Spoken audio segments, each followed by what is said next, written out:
Everyone, কেমন আছো তোমরা সকলে? আশা করি তোমরা সকলে ভালো আছো। আজকে একটা নতুন ব্লগে সকলকে স্বাগত জানাই। এখন বাজে সকাল 7:30। আমি আর আদিত্য উঠে এখন কফি খাচ্ছি। আদিত্য একটু বেরোবে, সেই জন্য রেডি হয়ে গেছে। মাম্পু এখনো ঘুম থেকে ওঠেনি, কিছুক্ষণ পর উঠবে। উঠেই একদম ওর দুষ্টুমি শুরু হয়ে যাবে। মাম্পু ঘুম থেকে উঠে পড়েছে, ওকে এখন নিয়ে যাই। এখন দাঁত মাজাবো ওকে এখন আমি।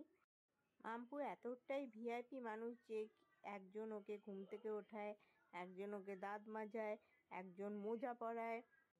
সকাল থেকে ওঠা থেকে ওর ভিআইপি ট্রিটমেন্ট একদম শুরু হয়ে গেছে। বাবা এখন ওকে মোজা পরিয়ে দিচ্ছে। ঘুম থেকে উঠেই যে দাঁত মাজতে হয় এটা ও শিখে গেছে। তো ঘুম থেকে ওঠা মাত্রই ও চলে আসে দাঁত মাজতে।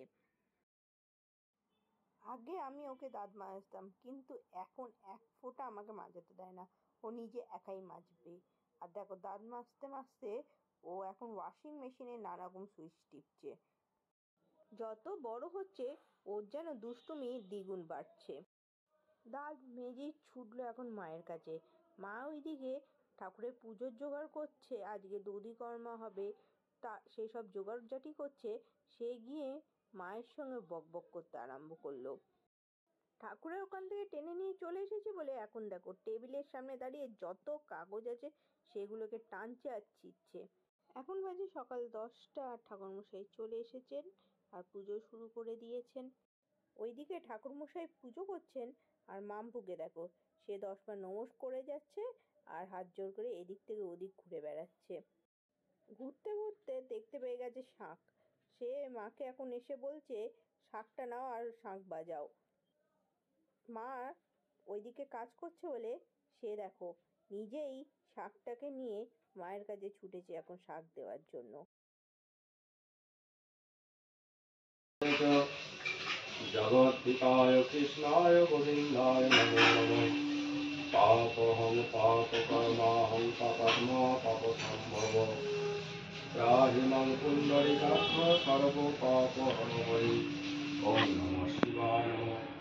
এতে গন্ধ পুষ্পে মহাদেবায় নমঃ। পশুপতয়ে নমঃ। কুমণ্ডলায় নমঃ। শ্রী বসুদেবায় নমঃ। তাকে শাঁখ বাজাতে দেওয়া হয়নি বলে সে এখন ভাইয়ের সঙ্গে বসে ঘন্টা বাজাতে বসে গেছে।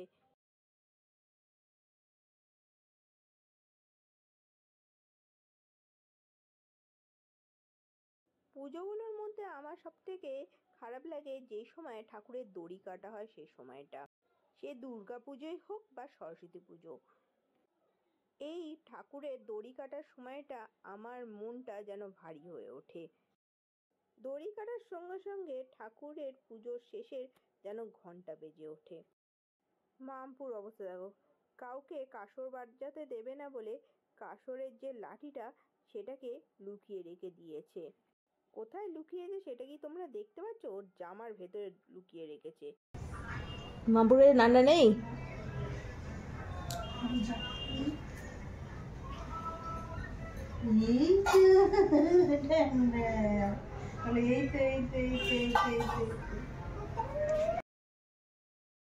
মা এখন দই, মুরগি, চিড়ে, খই সব একসঙ্গে করছে দধিকর্মার প্রসাদটাকে রেডি করবে বলে।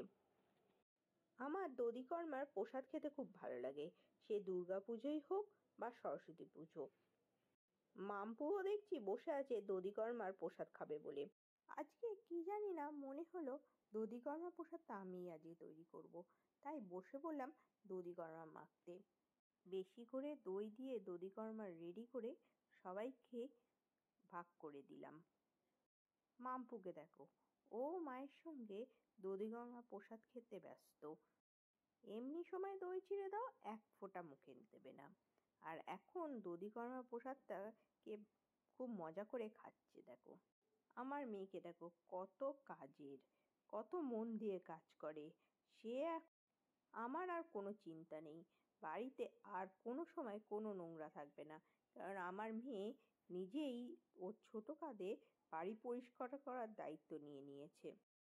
তাকে বলছি আর মুছতে হবে না, পরিষ্কার হয়ে গেছে, দে কাপড়টা দিয়ে দে, সে তার মতন মুছতে ব্যস্ত।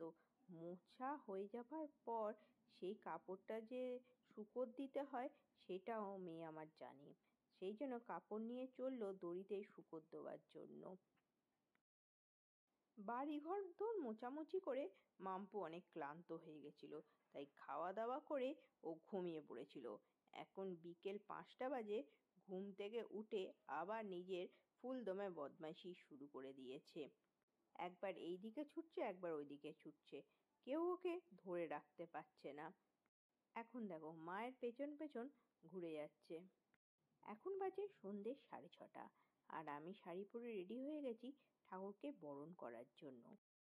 ঠাকুরের বিদায়ের মুহূর্ত যেন খুব তাড়াতাড়ি চলে এলো, কত তাড়াতাড়ি যেন সময়টা কেটে গেল। আমি এই বছরে ফার্স্ট টাইম ঠাকুরের বরণ করছি। এত বছর ধরে সরস্বতী পুজো আমাদের বাড়িতে হয়, কিন্তু কোনো দিনই আমি ঠাকুরের বরণ করিনি। এবছর মা আমাকে বলে, এবছর তুই বরণ কর। মায়ের কথা শোনা মাত্রই আমি তো রেডি হয়ে গেছি বরণ করব বলে ঠাকুরকে। এই ফার্স্ট টাইম ঠাকুরকে বরণ করছি বলে আমার তো এক্সাইটমেন্ট একটা আলাদা রকমেরই হচ্ছে। প্রথমবার কাজটা করছি বলে বারবার মাকে জিজ্ঞেস করতে হচ্ছে কোনটার পর কোনটা করব। মায়ের বলা নিয়মগুলো মেনে ঠাকুরকে আমি বরণ করলাম।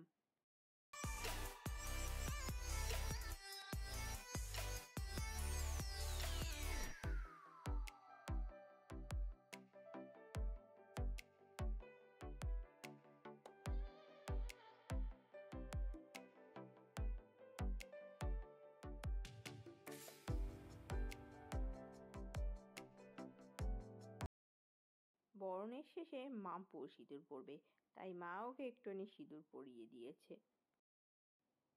ঠাকুরের বিদায়ের সময় যেন মনটা ভারী হয়ে ওঠে। ঠাকুর চলে যাচ্ছে দেখে মাম্পু তো কান্নাকাটি শুরু করে দিয়েছে, কেন ঠাকুর নিয়ে যাওয়া হচ্ছে। ঠাকুর চলে যাওয়ার পর এতই কান্নাকাটি মাম্পু করছিল যে ওর জন্য মন জিনিস থেকে কেক আনাতে হলো। দেখো তাকে দেখো, মন জিনিসের কেক খাওয়ার পর সে একটু হাসি খুশিভাবে খেলা করছে। তাকে দেখো আমরা কিভাবে হাসছি, সেই জন্য সেও মুখে হাত দিয়ে হাসছে। 1 নম্বরে অ্যাক্টিং বাস তৈরি হয়েছে মেয়েটা।